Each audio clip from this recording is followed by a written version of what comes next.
السلام علیکم دوستو اپنی ایک نئی ویڈیو کے ساتھ پھر سے حاضر ہیں۔ ناظرین، نیوزی لینڈ کے شہر کرائسٹ چرچ پر مساجد پر حملے کرنے والے ملزم کا ایک ایسی یورپی تنظیم کو چندہ دینے کا انکشاف سامنے آیا ہے جس سے اس کی ذہنیت ایک بار پھر سے کھل کر سامنے آ گئی ہے۔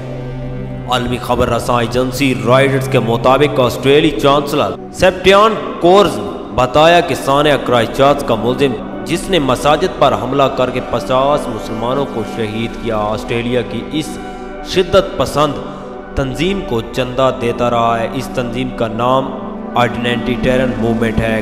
گریز میں پراسیکیوٹر کے سربراہ نے بھی بتایا سانحہ کرائسٹ چرچ کے حملہ آور کی طرف سے آئیڈینٹیٹیرین موومنٹ کے سربراہ مارٹن سیلز کو 2018 میں 1500 یورو کا چندہ دیا گیا۔